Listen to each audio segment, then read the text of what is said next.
Assalamualaikum warahmatullahi wabarakatuh. Suatu masa dalam kepemimpinan Sayyidina Umar terjadi tahun abu. Masyarakat Arab menderita masa penceklik berat. Hujan tak lagi turun, pepohonan mengering, hewan-hewan mati. Tanah tempat berpijak hampir menghitam layaknya abu. Suatu malam bersama sahabatnya, yaitu Aslam, Khalifah Umar berjalan-jalan ke kampung terpencil yang berada di tengah gurun sepi. Tiba-tiba beliau terkaget. Dari sebuah kemah yang sudah rombeng, terdengar suara gadis kecil menangis keras. Umar bin Khattab dan Aslam bergegas mendekati kemah itu untuk mengecek bila penghuninya membutuhkan bantuan. Sesampainya di depan tenda itu, Khalifah Umar bin Khattab pun mengucapkan salam. Assalamualaikum. Waalaikumsalam, jawab seorang wanita, sedikit mengabaikan dan kemudian melanjutkan pekerjaannya, yaitu sambil mengaduk panci. Kemudian Sayyidina Umar berkata, "Boleh aku mendekat?" "Silahkan, jika kau membawa kebaikan," jawab wanita itu. Kemudian Sayyidina Umar mendekati wanita yang sedang mengaduk panci tersebut. "Siapakah gerangan yang menangis di dalam itu?" tanya Khalifah Umar. Wanita itu menjawab, "Anakku." "Kenapa anak-anakmu menangis? Apakah ia sakit?" "Tidak, mereka lapar." Sayyidina Umar bin Khattab dan Aslam pun tertegun. Mereka masih tetap duduk di hadapan kemah dengan waktu yang lama.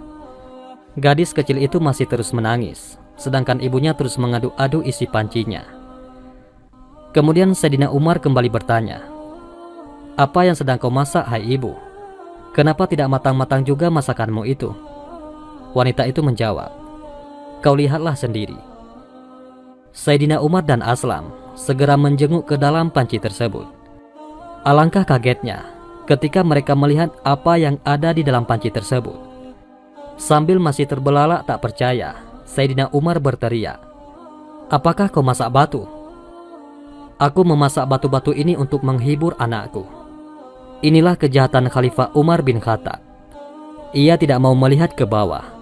Apakah kebutuhan rakyatnya sudah terpenuhi apa belum? "Lihatlah aku seorang janda. Sejak dari pagi tadi, aku dan anakku belum makan apa-apa. Jadi anakku pun kusuruh berpuasa, dengan harapan ketika waktu berbuka kami mendapat rejeki. Namun ternyata tidak. Sesudah maghrib tiba, makanan belum ada juga. Anakku terpaksa tidur dengan perut yang kosong. Aku mengumpulkan batu-batu kecil, memasukkannya ke dalam panci dan kuisi air.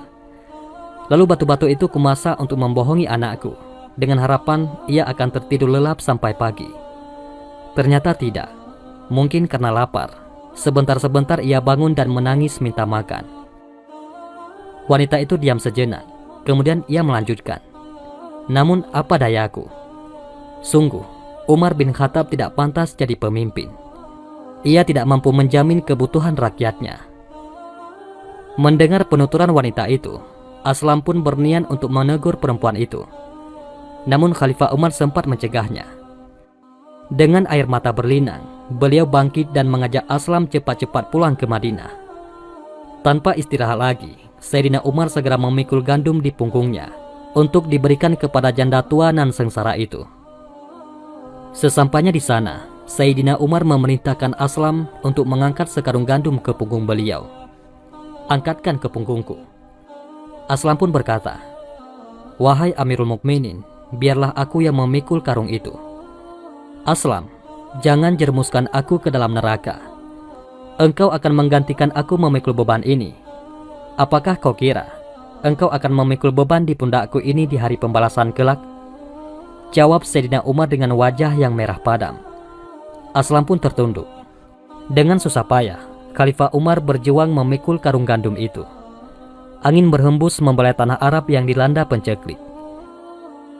Sesampainya di tempat wanita tersebut, Khalifah Umar langsung memberikan serantang gandum dan membantu wanita tersebut untuk memasak.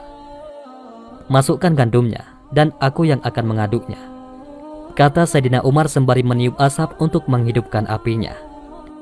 Setelah masak, Sayyidina Umar pun mengajak keluarga yang miskin itu untuk makan. Wanita itu pun memanggil anak-anaknya. Kemarilah anakku, ayo kita makan." Sambil melihat mereka makan, Sayyidina Umar duduk tersenyum dalam hatinya. Hatinya berasa lega karena melihat anak-anak kecil itu kembali gembira. Wanita itu pun berkata, "Semoga Allah membalas kebaikanmu dengan yang lebih baik. Engkau lebih baik dibandingkan Khalifah Umar." Sayyidina Umar berkata, "Berkatalah yang baik-baik. Besok temui Amirul Mukminin, dan kau bisa temui aku juga di sana. Insya Allah ia akan mencukupimu." Pada keesokan hari, datanglah ibu itu ke Baitul Mal. Sayyidina Umar pun menyambut dengan senyum bahagia. Ketika ibu itu melihat wajah Khalifah, dia menyadari bahwa orang yang membantunya semalam adalah Umar bin Khattab, sang Amirul Mukminin. Wanita itu gemetaran dan terlihat ketakutan. Dengan rasa bersalah, wanita itu berkata, "Aku mohon maaf, aku telah menyumpahi dengan kata-kata zalim kepada engkau. Aku sudah siap menerima hukuman yang akan ditimpakan." Sayyidina Umar berkata, "Ibu tidak bersalah. Akulah yang bersalah selama ini. Aku berdosa membiarkan seorang ibu dan anak kelaparan di wilayah kekuasaanku. Bagaimana aku mempertanggungjawabkan di hadapan Allah? Sudi kiranya ibu memaafkan aku." Beliau masih sempat datang membawa makanannya sendiri, sekedar untuk memenuhi kebutuhan makanan wanita dan anaknya yang kelaparan. Demikian kisah Umar bin Khattab, sosok pemimpin tegas, namun beliau bersikap lemah lembut kepada rakyat kecilnya. Menjadi khalifah atau pemimpin, Sayyidina Umar tidak terlena dengan semua itu. Beliau selalu mengingat akan pertanggungjawabannya kelak di hadapan Allah Subhanahu wa Ta'ala. Wallahu a'lam bishawab. Mudah-mudahan ini semua bermanfaat. Assalamualaikum warahmatullahi wabarakatuh.